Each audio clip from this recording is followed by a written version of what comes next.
All right, so let's move now to the big story that has been kind of on everybody's radar, has been discussed everywhere, made the headlines this weekend, and actually, shockingly, in many newspapers didn't make the headlines, but that tells you something as well about what is going on. And that is the student demonstrations at Columbia, but really the student demonstrations all across the country, because it's not just in Columbia. And certainly once last week, police went into Columbia and arrested 100 people and tried to dismantle the tent city built on the Columbia property. That generated hundreds of students coming out and increasing the demonstration in Columbia. But it also resulted in demonstrations in universities all over the United States, from NYU to Yale, to some University of California, to some schools in California, across the country.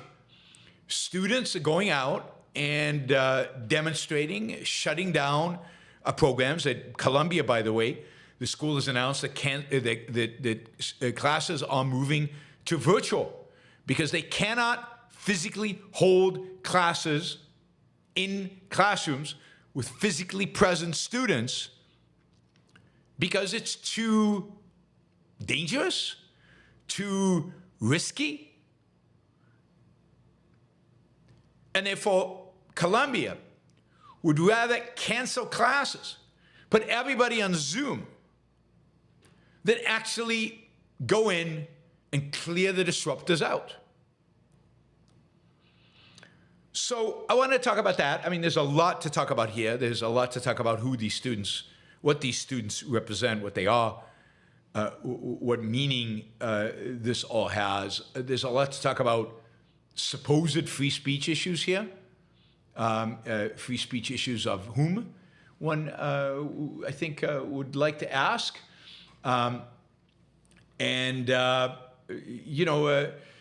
Just a lot to talk about the attitude and state of universities, and God, and you could argue right now, that as our corporate world is getting marginally better, certainly Silicon Valley is getting marginally better, the state of our universities is getting dramatically worse.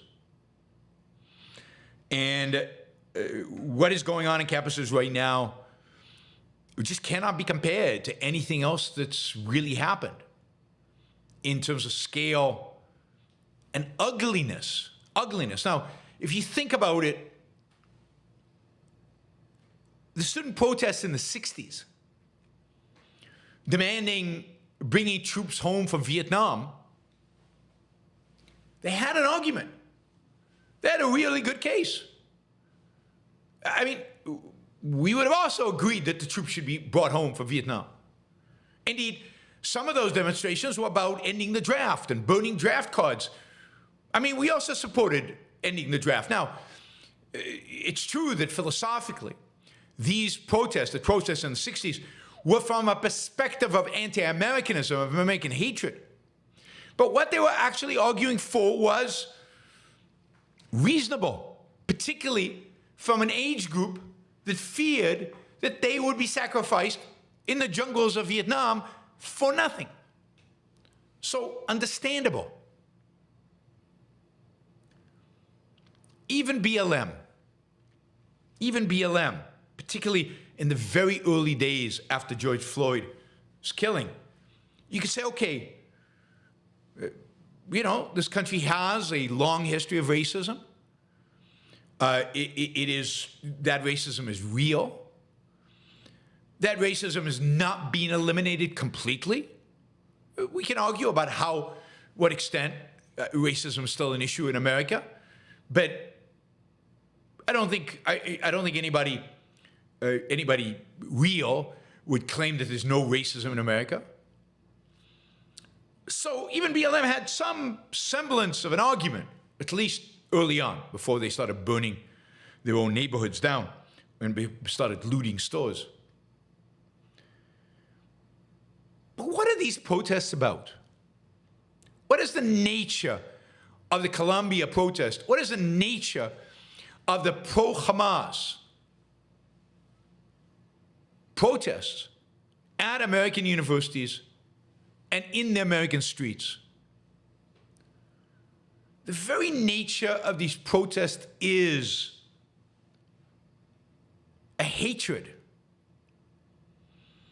A hatred of the good, a hatred of success, a hatred of the West, and a hatred of civilization, a hatred of America. These demonstrations are pro-Hamas. They're not anti-Israel. They're not just anti-Israel. They're pro-Hamas. These demonstrations are pro-war. If you're pro-Hamas, you're pro-war. They're not pacifists. They're not anti-war. They want blood to flow. They just want that blood to be Israeli blood, Jewish blood. And they want the inflictors of the harm to be the barbarians of Hamas. What we have here is an expression in our universities, among our students, vast numbers of them, of the worst, most horrible kind of nihilism one could imagine. They want to see blood. They want to see destruction. They want to see Israel destroyed. But Israel is only a proxy in their minds. Israel is not the end. Israel is only a proxy in their minds for the West, for Western civilization. It supposedly represents white people, Europeans, even though that's far from the truth, just in terms of skin color in Israel. But that's what it represents in their minds. That is, what's next after Israel, if they're ever successful? Europe, America, any country that has embraced Western principles is finished, or they would like it to be finished.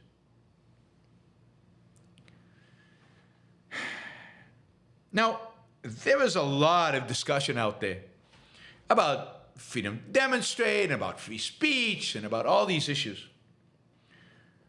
But there's only one really fundamental, major question that everybody should be asking. And this is true of everybody who is worried about what's going on at the universities. And you don't hear this much. The real question should be, how did our universities produce this? How are these people coming out of our universities with this kind of level of hatred of the system that made their education possible?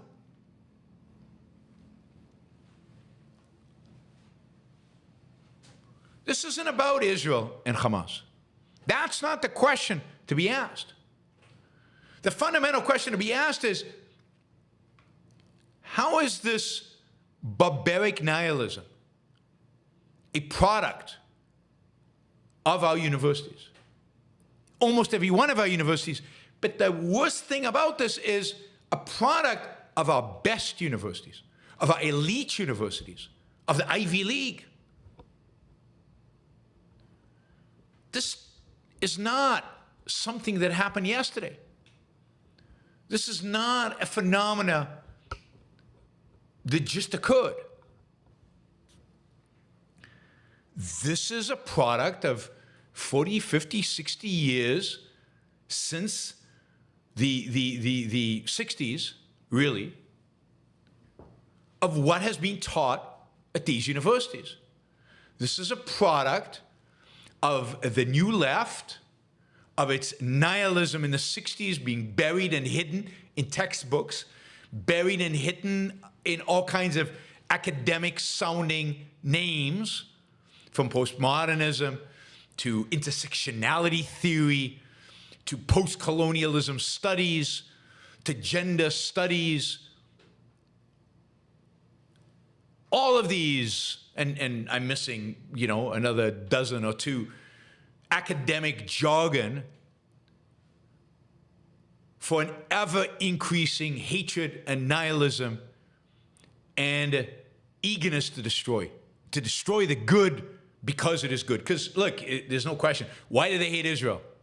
I mean, if they cared about Arab lives, if Arab lives mattered, to use the quotation, right? If Arab lives mattered, then why were there no demonstrations when the Syrians, in a civil war, were brutally slaughtering their own population? Tens of thousands died. You remember that big exodus out of Syria to Europe? Why were there no protests about the civil war in Syria and demanding that Assad stop, cease fire now? And by the way, demanding that Putin stop, because Putin was supporting the Syrian government in slaughtering its own people. If Muslim lives matter, why is there no outrage about the civil war that's going on in Sudan right now, where Muslims are killing Muslims by the thousands, tens of thousands, maybe even hundreds of thousands? Nobody cares. Nobody cares. What about Yemen? I mean, these kids are shouting their support for the Houthis. They're shouting their support for an Islamist regime that has been fighting a civil war within Yemen that has been brutal, where civilians have died by the tens of thousands. Where were these students when the Houthis were killing civilians?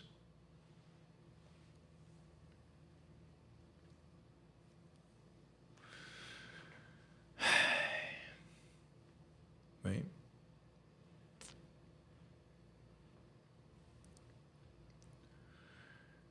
There was none, because they don't care. These pro-Hamas students don't care about Hamas. They don't care about Muslims. They don't care about Arabs. They don't care about the Palestinians. They say justice to Palestine. Very few of them can point to Palestine in a map. Very few of them know anything about the history of Palestine. And they don't care. They simply do not care. What do they care about? They're driven by hate.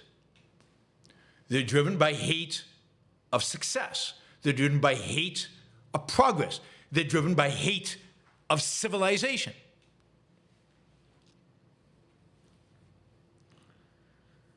Columbia University, I think, is symbolic that it's the focal point right now, because Columbia University, one of the major intellectuals who got us to where we are today,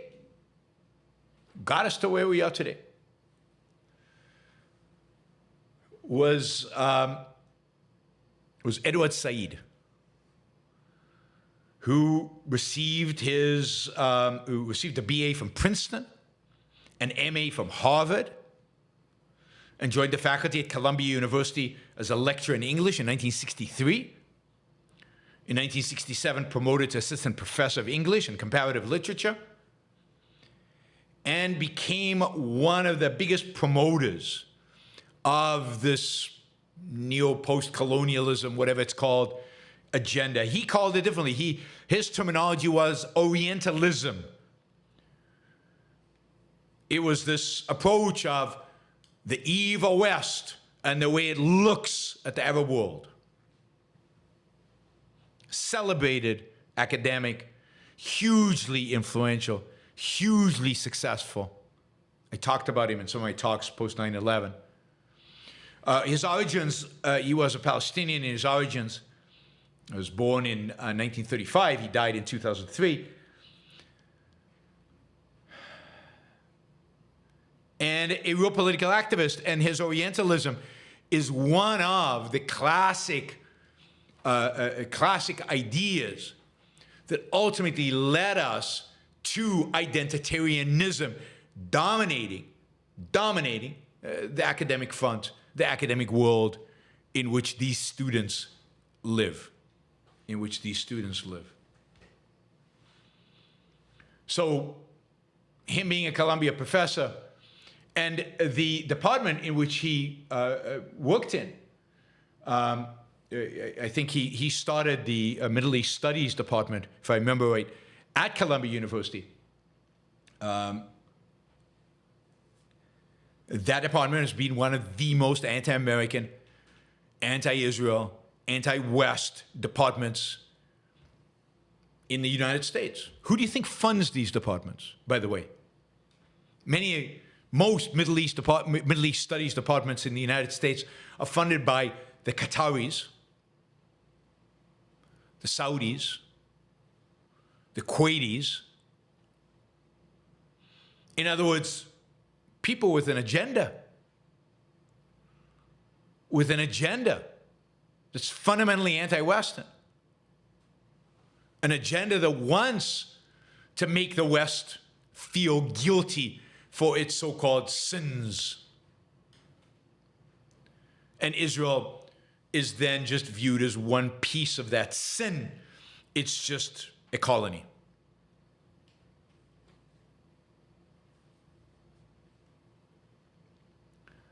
So,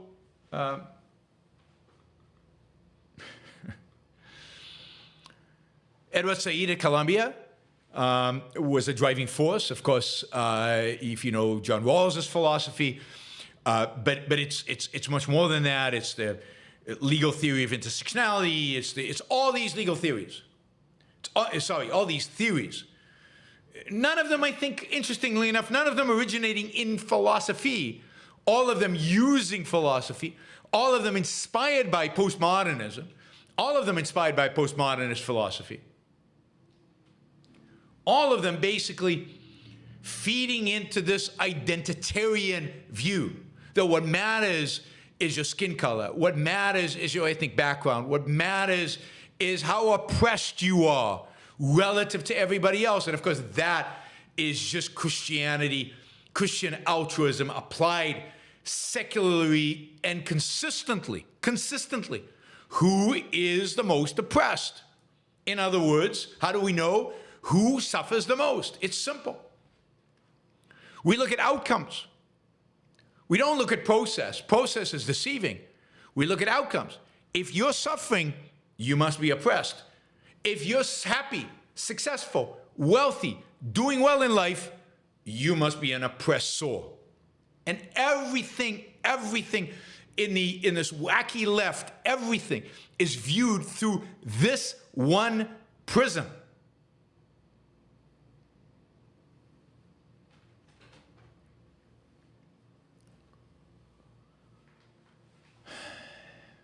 And this is the prism of these students. And the real question that everybody should be asking themselves is not what do we do about this demonstration or that demonstration, this sit-in, that student. What do we do about an educational system? What do we do about our universities if this is what they have produced? What do we do about our educational system, our universities, our professors?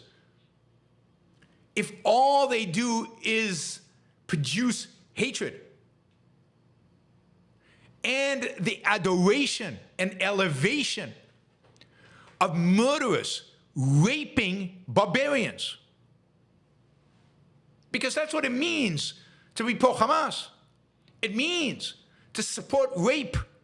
It means to support murder. It means to support barbarism. How have our universities produced this? And of course, when you see at Columbia, professors, and not a few, a significant number of professors, supporting the demonstrators, going out and standing with them, then that tells you everything you need to know. And then the question is, ultimately, question has to be, how do you change that? How do you change that? And people yell academic freedom. There is no such thing at the end of the day as academic freedom. There's no such thing as academic freedom. If you're poisoning the minds of your students, you should be fired. If you are teaching them gobbledygook, a poisonous philosophy, horrible ideas, how to be a hater. What's academic freedom got to do with it? You're not doing your job. You should be fired.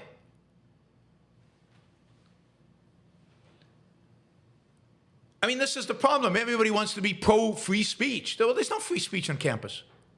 Never has been, never will be, and shouldn't be. Columbia University is not a public space.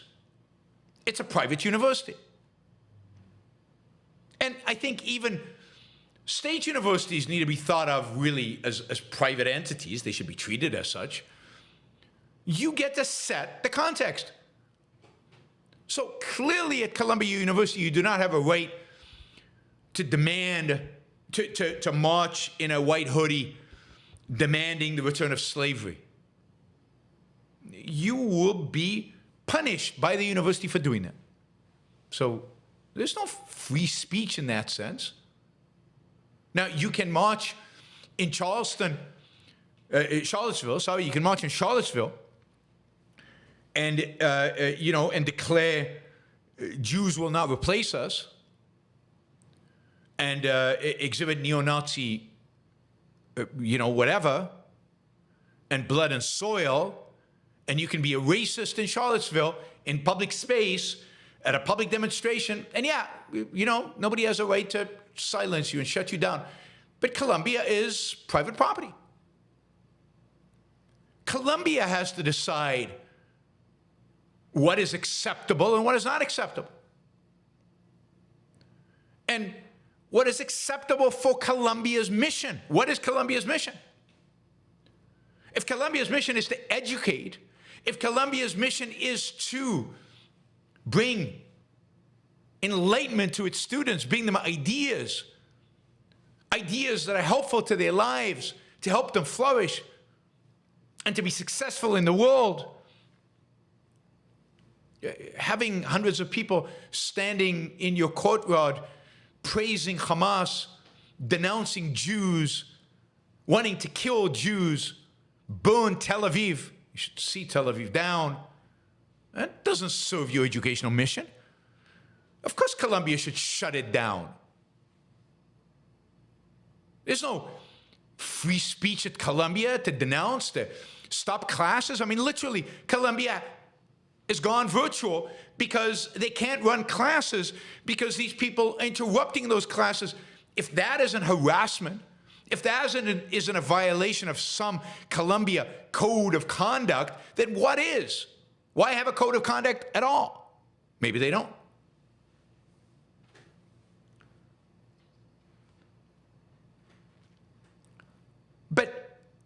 But even then, if they get them out of the courtyard, they clear them out, and everybody goes back to the classrooms, what we should really be worried about, what we should really be thinking about, what we should really be scared for is what they're being taught. Is what are they being taught? What are they learning? And again, this is not Columbia, just Columbia. This is across the United States. Again, particularly in the best universities. But NYU, they were chanting death and kill and Jews and Israel and destruction. At Yale,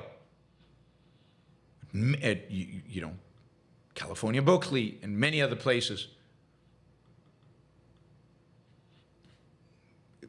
There's no, was it Berkeley in Chemerinsky's house, the activist who disrupted a dinner and wouldn't leave the house.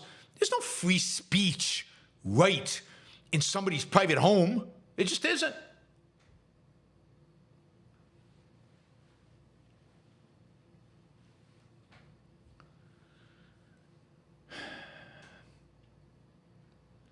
So, the challenge is, what do you do about this?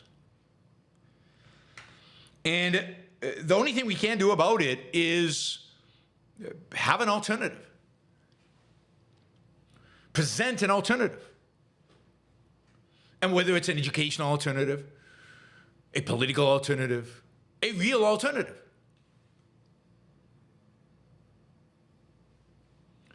And there is no. There is none. To the left's identitarian politics, the alternative is Tucker's identitarian politics. To the left's professors teaching all this garbage, what alternative is there out there? Nothing. National conservatism. Or now, Christian nationalism, even better. To one set, one group of vile haters, we have another group of vile haters. Less intellectual, but still vile haters. One collectivists, oh, we should replace them with these other collectivists. They're our collectivists. It's okay, don't worry. Can't be the solution.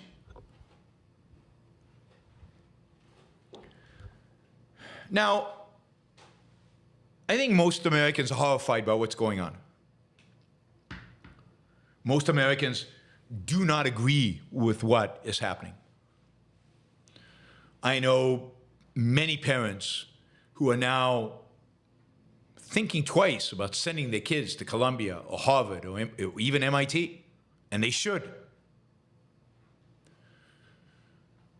The model, the alternative model of higher education, at least in terms of attitude here, is Chicago, where this kind of stuff is not tolerated.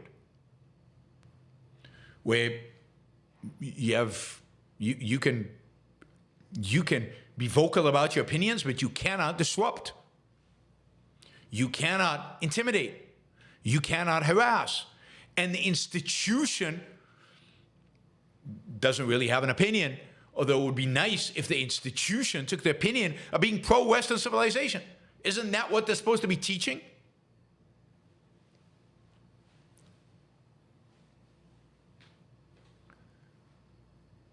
It's time to get rid of the Ivies. Not by government fiat, not by government programs, but by parents shifting resources, the resources, their children, elsewhere. Taking their kids out of the Ivy Leagues. It's time that parents start looking at real alternatives, not alternatives that give you a great line on your resume, but alternatives where you actually get an education. I don't know, the Lyceum program at Clemson University. Unfortunately, it's very small. Or maybe the University of Austin at Texas. Or maybe a whole variety of new universities to come about, or maybe no university, because it's better not to go to any university than to get this crap. I will say it's heartening to see the number of people enrolled in the humanities declining, not because I'm against humanities. I love the humanities. Humanities should be taught. But if they're going to be taught as badly as they're being taught today, nobody should take their classes. And those professors will ultimately be fired or retire and not be replaced. And then maybe we can start from scratch. But as long as this generation of professors are where they are, I'm happy students are not going into the humanities. And what you're seeing is a decline in humanities, a rise in sciences, a rise in engineering. Those are good things. Now, maybe they're all driven by foreigners. And then what we need is more immigrants who haven't gone through our crazy humanities programming and haven't gone through our crazy high schools and primary schools where this garbage is being taught. This isn't taught elsewhere around the world, not to the extent that it's taught here. So maybe immigration is how we save American culture, American civilization.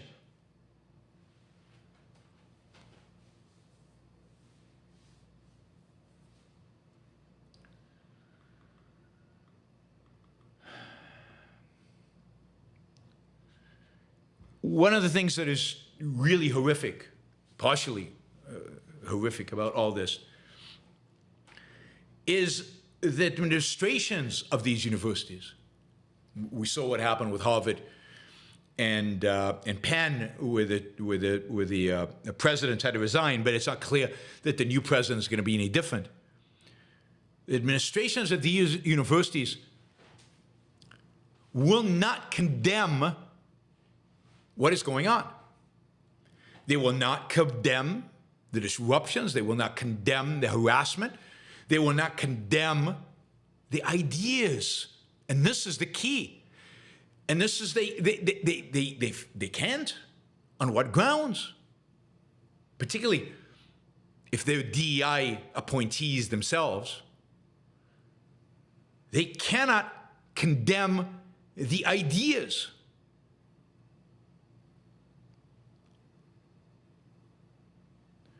Because what they should say is that these ideas that are being expressed by these pro-Hamas groups are vile, they're horrible, they do not belong at Columbia University or at Harvard or so on. This is not an issue of free speech. This is an issue of harassment. This is an issue of what is appropriate at an educational institution. They're going to treat this kind of attitude in the same way as they would treat blatant racism, in the same way that they treat blatant, anti-homosexuality, and that they will not allow it. At the very least, you would expect them to make some kind of moral statement about, supporting Hamas is evil. But no. At best, they won't condemn it. But at worst, they morally equivocate. Hamas is truly horrible, a terrorist organization. It's not a terrorist organization. Stop calling Hamas terrorists. They're not. They're a government. They're the government of the Palestinian people in Gaza. They are a political force. They're not terrorists. I've been saying this since a long time, but certainly since October 7th.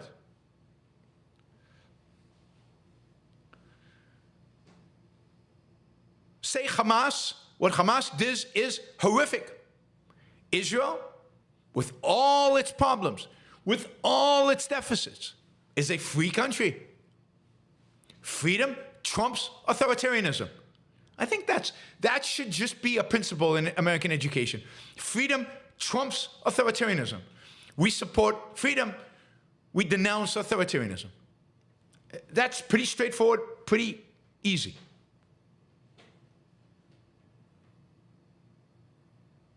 Freedom trumps authoritarianism.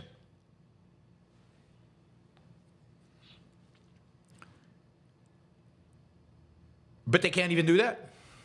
Israel, a free country, is treated as if it's exactly the same morally as Gaza, Hamas, which are hating, authoritarian, dictatorial theocracy. They're the same. If these students and these administrators and these universities cared about liberty and freedom of individuals, where were they when the Iranian regime is oppressing? Where are they? Not were they. Where are they? With regard to the Iranian regime oppressing its women, not allowing them to wear what they want to wear. Any word from any of these professors? Any word from a university administrator? Any word for a pro-Arab student group, pro-Muslim student group denouncing the Iranian regime?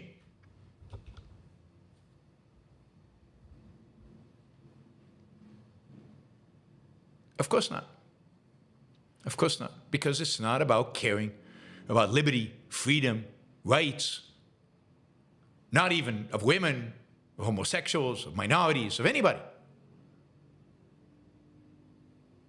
And it's not hypocrisy. It's driven by hate. The guiding ideology is hate. The guiding ideology is hatred of the good for being the good. This is the most destructive ideology that exists. It is the kind of nihilism, the kind of that Leonard Peikoff describes in Dim, this is D2 all the way. Completely disintegrated, completely hateful, a rejection of any civilization and a adoration and embrace of barbarism and nihilism, destruction and violence for its own sake. There is zero, nothing, nada redeeming about these professors or about these students. And these administrators should be embarrassed to be working at these universities. And a new set of administrators should come in, should lay down the law, and should fire who can be fired, and start changing the curriculum, changing the professors, changing the orthodox, unquestioned ideology of these institutions, starting from the top, starting from the Ivy Leagues. And it's not going to happen. We know it's not going to happen. Yesterday I met with one of the business people who withdrew 9 figures from the University of Pennsylvania because of what happened. 9 figures. Right? And he basically gave them a blueprint of how to look for a new dean, how to look for a new president, and what should change at the university. And he got no response. He took out $100 million, and he got no response from the university. And they're not going to take us seriously. They're not going to take him seriously. Robert Kraft, finally, has come out and said he's an alum of Columbia and a big donor to Columbia. He's the owner of the New England Patriots. He's come out and says he will no longer is comfortable supporting Columbia University. That's so weak. The only way change will come is if hundreds, thousands of these alumni, these financial supporters, withdraw their funds and then demand substantive, real change. But for that, they have to understand that what is actually going on. They have to understand what the real problem is. They have to be willing to look critically at themselves and to look critically at their professors, to look critically at the curriculum, to look critically at what they've been teaching for 60 years. And they have to have an alternative. But how many enlightened professors, enlightened from the Enlightenment professors, are there at American universities today? How many people can actually replace these monsters who teach today?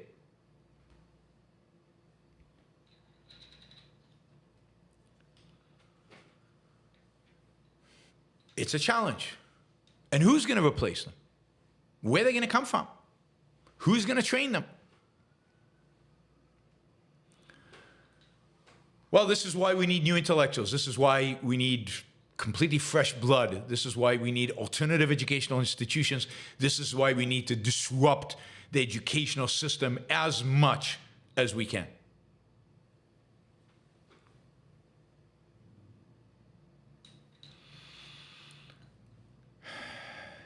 And maybe AI will replace them.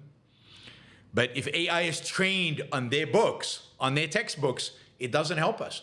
You need somebody to write new textbooks. You need somebody to bring sanity to the curriculum. Without the sanity brought to the curriculum, nothing changes. Nothing changes. And indeed, if sanity is not brought to the curriculum, the backlash against what's going on in the universities is going to be horrific. It's going to be the worst of all worlds.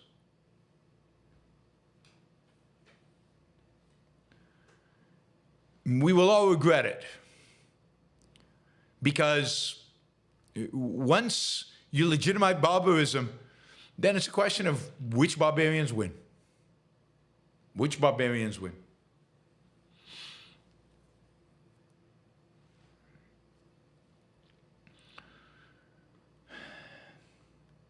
Anyway, I had meetings yesterday with 3 billionaires, or close.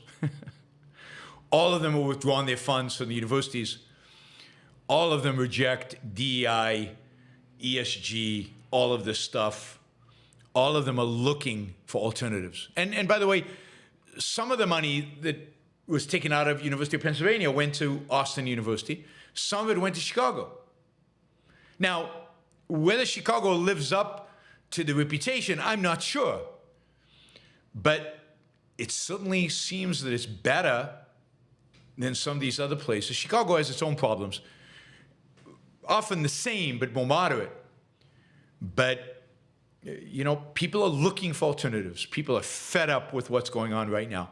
And the real challenge they're going to find is there's just not enough professors who think differently than the professors that have brought us the mess that we have today, and you know, the anti-Semitic, anti-Israel, just hatred of civilization and anything representing civilization, which is what is driving these protests and what is driving these professors and what has driven much of the culture of right.